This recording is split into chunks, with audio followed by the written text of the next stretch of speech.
తెలంగాణ రాష్ట్ర పోలీస్ బాస్గా జితేందర్ గారిని ఈరోజు కొత్త డీజీపీగా నియమించినటువంటి రాష్ట్ర ప్రభుత్వం ఇలా ఆయనకి బాధ్యతలు అప్పగించడం కూడా మనం చూస్తా ఉన్నాం.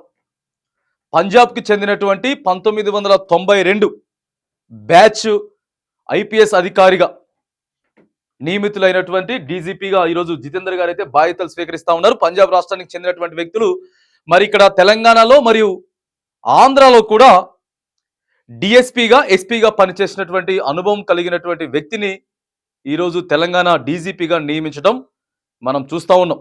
మరి ఆల్మోస్ట్ ఆల్ నిన్నటి నుంచే ముఖ్యమంత్రి రేవంత్ రెడ్డి గారు కూడా ఒక మంచి అధికారి పోలీస్ బాస్గా నియామక విధులు చేపట్టగలుగుతారు అనేటటువంటి సందర్భంలో మరి ఆయన నియమించారు.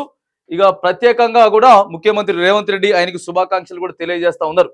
కొత్త డీజీపీగా జితేందర్ గారు బాధ్యతలు చేపట్టినటువంటి సందర్భంలో ఆయనకి శుభాకాంక్షలు తెలియజేస్తాను. దాదాపుగా 14 నెలలు కూడా ఇక్కడ ఈ రోజు నుంచి దాదాపుగా 14 నెలలు అంటే 2025 ఇయర్ మొత్తం కూడా ఆయన డీజీపీగా బాధ్యతలు స్వీకరించేటటువంటి సందర్భం. ఇక్కడ ప్రిన్సిపల్ సెక్రటరీ కూడా ఆయన నియమించడం కూడా మనం మరి చూస్తా ఉన్నాం. ఇక ప్రధానంగా మరి ఏదైతే పోలీస్ వ్యవస్థ ఉన్నదో ఈ పోలీస్ వ్యవస్థను కావచ్చు కాక లేకపోతే ఫ్రెండ్లీ పోలీసింగ్ అనేది ఏదైతే ఉందో, తర్వాత రాష్ట్రంలో శాంతి భద్రతలను నెలకొల్పేటటువంటి విషయంలో కూడా మరి డీజీపీగా బాధ్యతలు స్వీకరించినటువంటి జితేందర్ గారు కూడా ఒక మంచి ప్రక్రియతోటి మంచి ప్రణాళికతో కూడా ముందుకు పోవాలని చెప్పి కూడా మరి మనం కూడా కోరుకుంటా ఉన్నాం.